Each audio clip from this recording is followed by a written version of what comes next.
Ester, capítulo 8. O decreto em favor dos judeus. Naquele mesmo dia, o rei Xerxes deu à rainha Ester a casa e os bens de Amã, o inimigo dos judeus. E Mordecai foi apresentado ao rei, porque Ester contou que Mordecai era seu parente. Então o rei tirou o seu anel sinete que ele tinha tomado de Amã e o deu a Mordecai. E Ester nomeou Mordecai como administrador de todos os bens de Amã.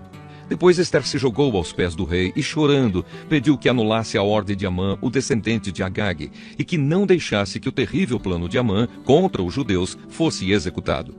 O rei estendeu o cetro de ouro para Ester. Ela se levantou e ficou de pé diante dele. Então disse: se for do agrado do rei, e se eu puder contar com a sua bondade, e se o Senhor achar que o que eu peço está certo, então assine um decreto anulando a ordem de Amã, a ordem que o filho de Amedata e descendente de Agag deu, para que no reino inteiro todos os judeus sejam mortos. Pois eu não poderei suportar a destruição do meu povo e a morte dos meus parentes. E o rei Xerxes disse à rainha Ester e ao judeu Mordecai: eu mandei enforcar Amã por causa do plano que ele havia feito para matar os judeus e dei todos os seus bens a Ester. Mas uma ordem dada em nome do rei e carimbada com o anel real não pode ser anulada. Porém escrevam o que quiserem aos judeus, assinem em meu nome e selem as cartas com o meu anel. Isso aconteceu no dia 23 do terceiro mês, o mês de Sivan.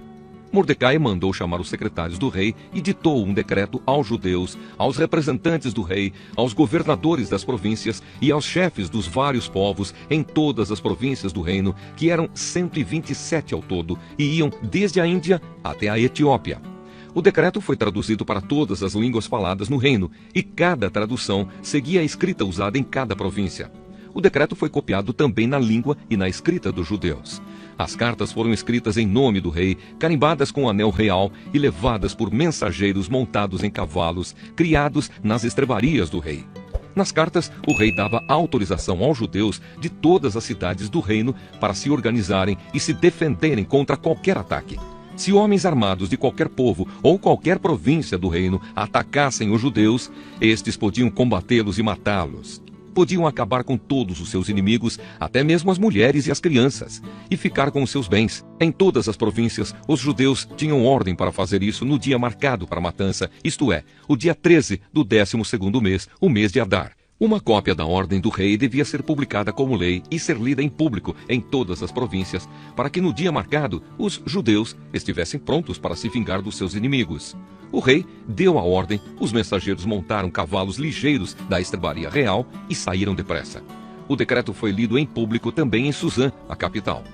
Mordecai saiu do palácio usando uma roupa real azul e branca, com uma grande coroa de ouro na cabeça e uma capa vermelha de linho fino. Todos os moradores da cidade de Suzã ficaram muito contentes e soltaram gritos de alegria. E para os judeus brilhou a luz da felicidade, da alegria e da vitória. Em todas as cidades do reino onde foi lida a ordem do rei, os judeus ficaram felizes e se alegraram e comemoraram com festas e banquetes. Além disso, entre os vários povos do reino, muitos se tornaram judeus, pois agora estavam com medo deles.